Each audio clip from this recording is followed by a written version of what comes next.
Hi, I'm so excited, I don't even know where to begin. I should probably begin by saying hello for real and not be rude, right?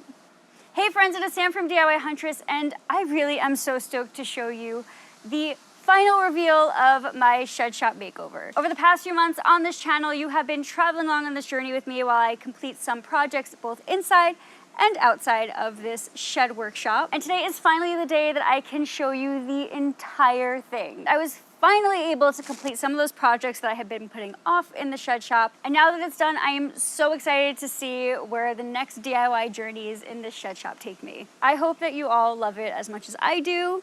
So that being said, let's get started.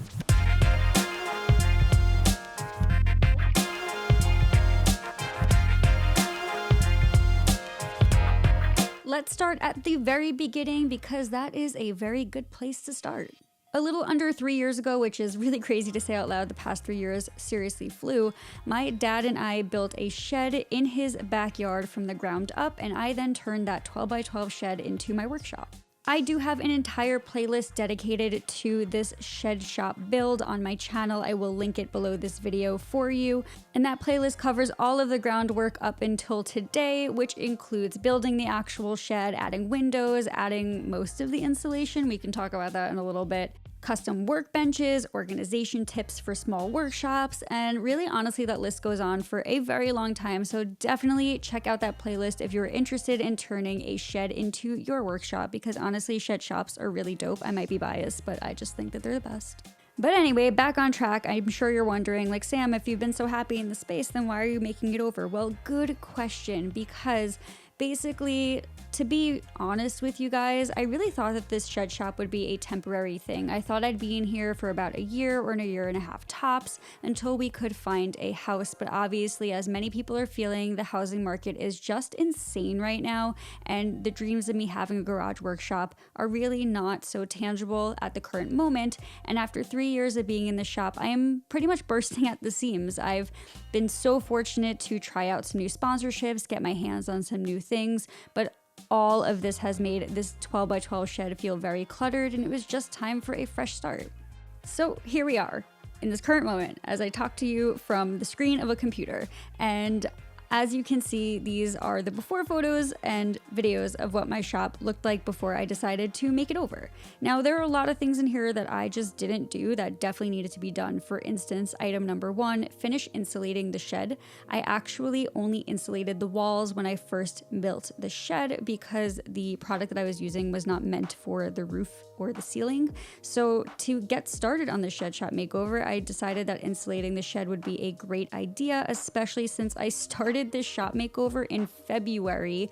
Yes, definitely took a while to get this done between my full-time job and just life in general. This has definitely been a labor of love, but starting on the insulation first just was the best place to start. So as if the insulation thing wasn't complicated enough, I ended up using 3 different types of insulation in this workshop. I spray insulated the walls, and I have a video about that on my channel. I linked it below if you want to check that out. And then in this section here, I actually ended up using some rock wool insulation. I used 2x4s to first frame out the eaves of the workshop. That way I could eventually cover them with plywood. But once those 2x4s were in place, I then cut my insulation to size and then attached it to those 2x4s using my staple gun. If you're wondering why I didn't use spray insulation on the eaves of the workshop, I'm also wondering the same thing, because I think in hindsight that the spray insulation probably would have been just fine up there, but I didn't do it, and at that point I didn't want to cover everything or remove everything from the workshop in basically the middle of the winter, so I just decided that installing the rock wool insulation would be a lot easier, and it was. I did end up using a completely different form of insulation for the ceiling. We will tackle that later, but also FYI, in case you're ever wondering, I do have a full list of all the materials that I use in every project I do on my website, and you can click on that link below this video to check that out if you're interested in purchasing what I used for my workshop. So let's point out the obvious here. I was just talking about how it was the dead of winter when I was installing that insulation, and now I'm pictured in tank tops and shorts. And that is because even though I installed the insulation in, I don't know, February, I actually did not even close up the walls until a couple of weeks ago. I honestly just felt like in terms of storyboarding this entire workshop, it would have been so confusing to see things all piecemealed together, even though that's literally how I made this all happen. I just wanted things to look cohesive. Obviously, the consistency thing isn't quite there. Let's work on that at some point, I guess. I'm clearly not a great videographer. But anyway, at some point, I did cover up that insulation by cutting out some MDF and then nailing it to those studs that I installed and framing everything out nice and neatly.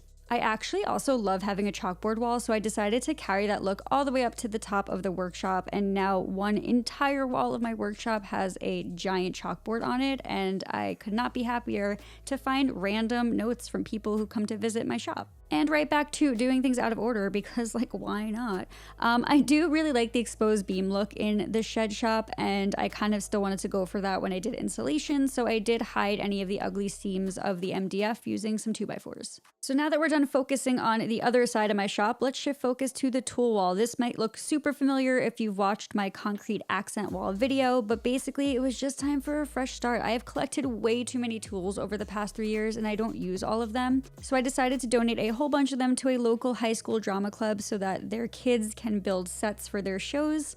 And at that point I had a clean slate to work with, and I decided that I wanted to make a concrete accent wall. I mean, I've always wanted to make one of these, but I don't own a house and I feel like they make really cool backdrops for photos, so why not put one in my shed shop? It's actually been really awesome so far, and I can very easily remove my sign from the back wall and instead hang smaller projects or use it as a backdrop. It's been a win-win situation for me, and I'm so happy I did it. So if you're interested in doing something similar, check out that video on my channel.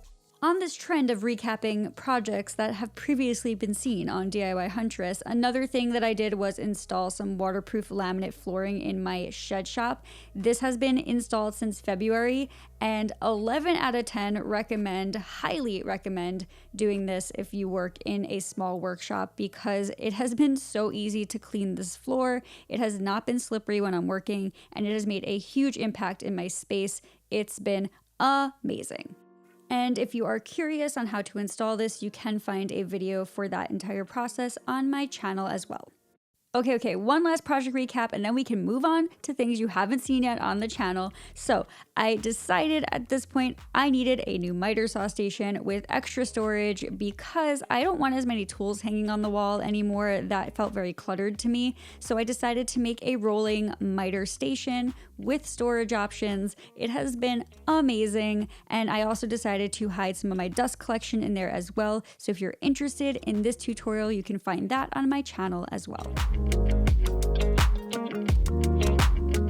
Okay, so that was a journey, and I'm pretty sure we've now covered all of the projects I've already shown on my channel, which brings us to about end of March, early April in the timeline right now when I decided that it was time to finally paint the exterior of the shed shop to match the new siding on my parents' home. In order to start this process, I had to do a little bit of cleaning, a little bit of maintenance, and to my surprise, there actually wasn't a ton to do, and it was kind of awesome. Hey Dad, remember that time we were like kind of crazy and built this entire shed by hand instead of using power tools? Remind me why we did that again? The good news is that it looks pretty good. It doesn't need that much maintenance. He's laughing at me. He's literally laughing at me. Why are you laughing at me? So maybe that's a slight exaggeration. We did use a couple of power tools when building the shed shop, but a lot of it was done with traditional hammer and nail method. But anyway, fun fact of the day, when we built the shed shop, I was able to partner up with my amazing friends at DAP and the Home Depot to make that build happen. And because I have the most amazing partners, both DAP and the Home Depot partnered up with me yet again to make this shed shop makeover happen, and I'm so grateful.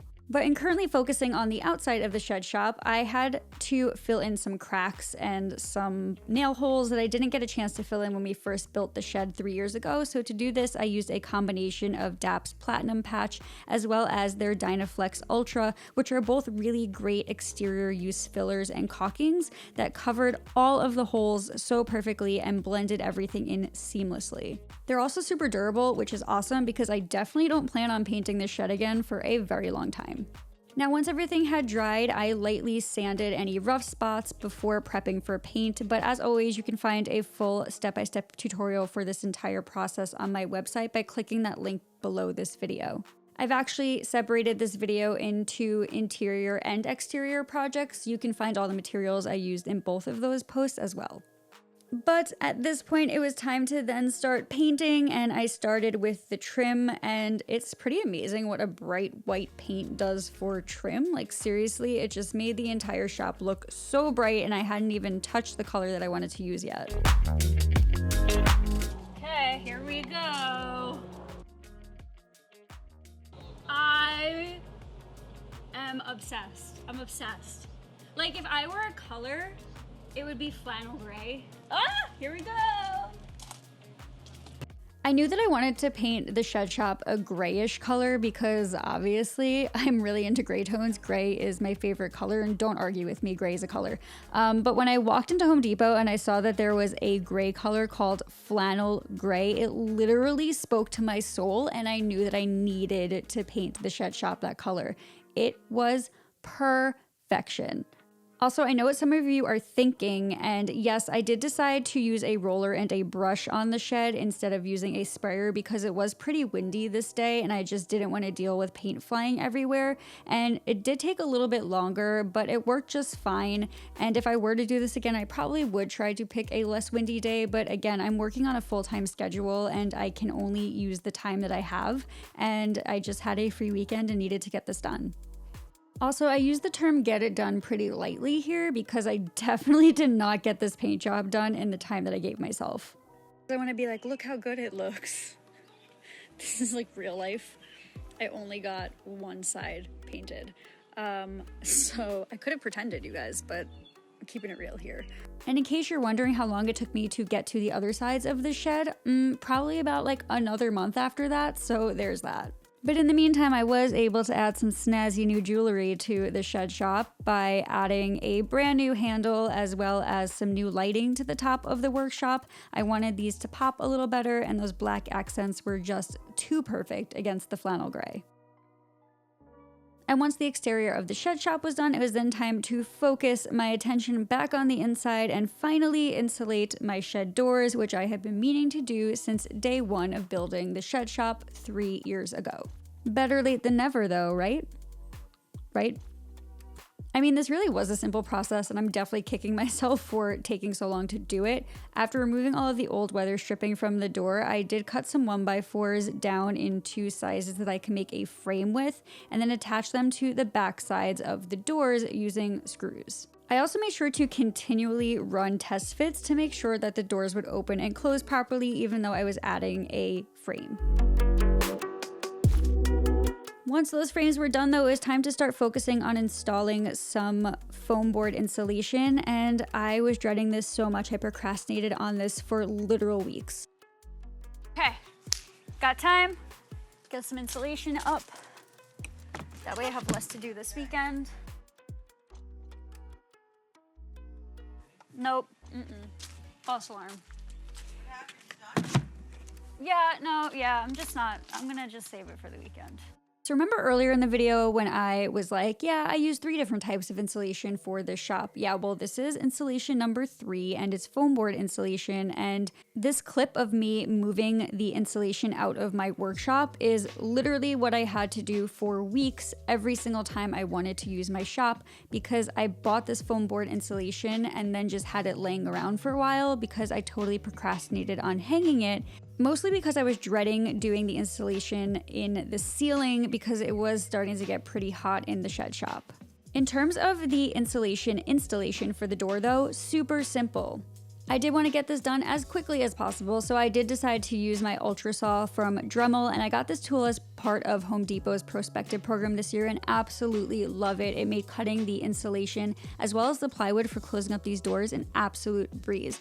Probably overkill for the insulation itself. You definitely can just cut this using a razor blade if you are trying to install a product like this. Keeping it real though, I do not regret using this saw to do this part of the project and made the installation go super quickly, and that was really awesome.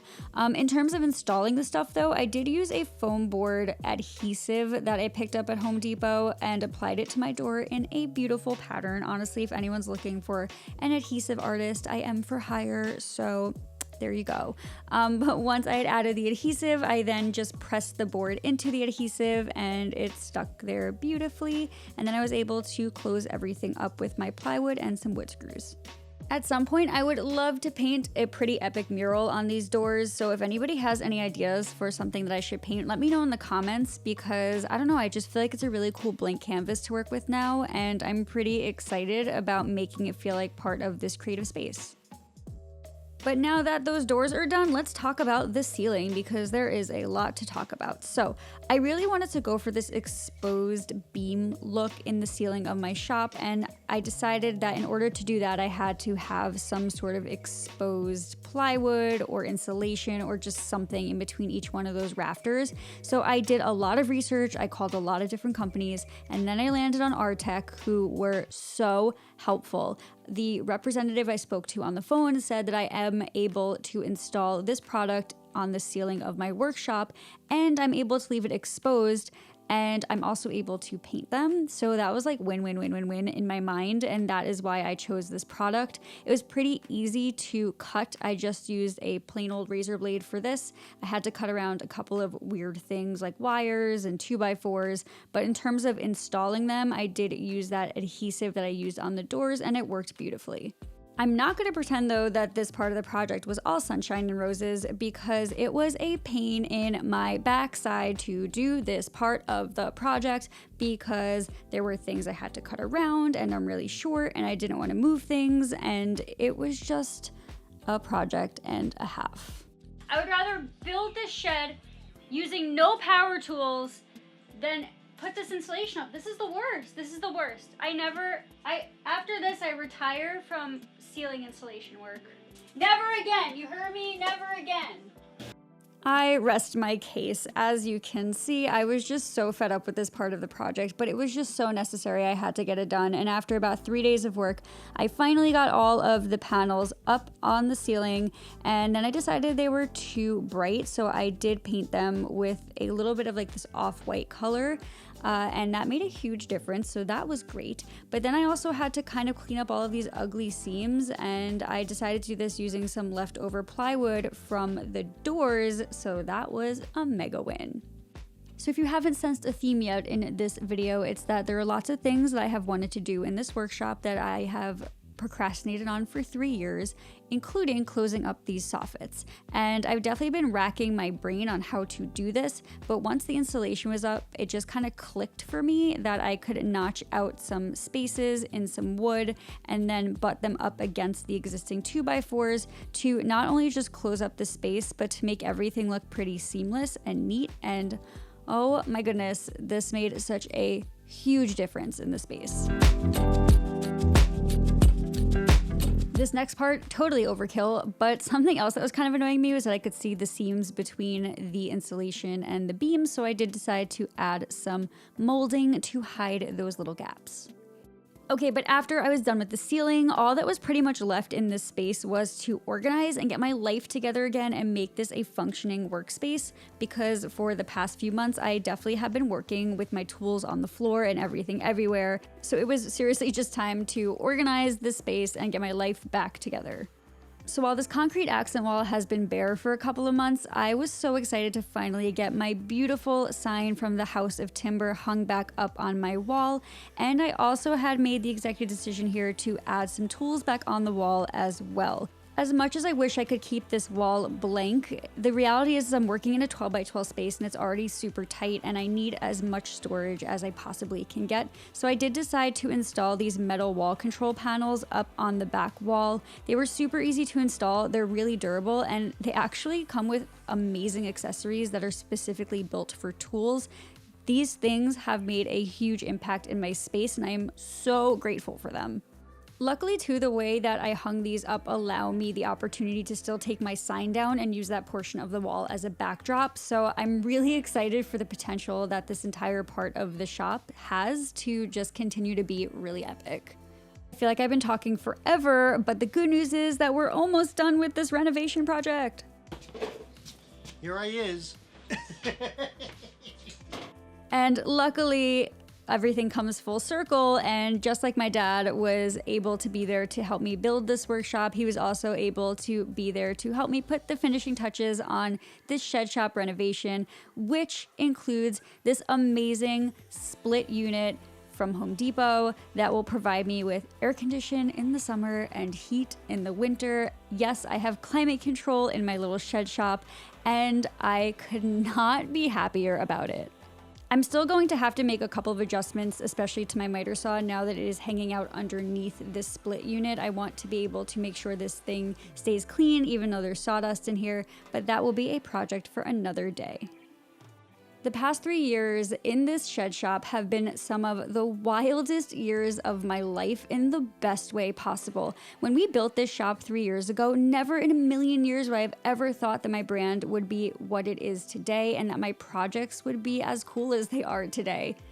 When we first built this shed, my business still felt so tiny. My channel was basically like, I don't know, it felt non-existent. I have learned so much about woodworking and content creation and being a business owner in this space in the past 3 years. And the reality is that none of that would be possible without all of you and your constant support. So thank you so much for being honestly so amazing. While my dream is to be a homeowner and to have that garage workshop, I can honestly say from the bottom of my heart that I am so grateful for everything that I have and for this little 12 by 12 shed shop, because without it, DIY Hunters would not be what it is today. And without you, DIY Hunters would not be what it is today. So thank you so much. I'm so excited about this fresh start in this brand new space. And I cannot wait to continue to grow my business in this shed shop and continue to bring you guys amazing projects and see you build with me alongside me on this crazy, crazy DIY journey. Even though this shop took me months to complete, having it finally done has provided me with so much inspiration for projects already. I cannot wait to show you everything that I have planned for this business and for this channel over the next few months. So I do hope that you will subscribe to my channel and keep on hanging in there and DIYing with me. I will see you very soon with another project, but until then, friends, happy DIYing.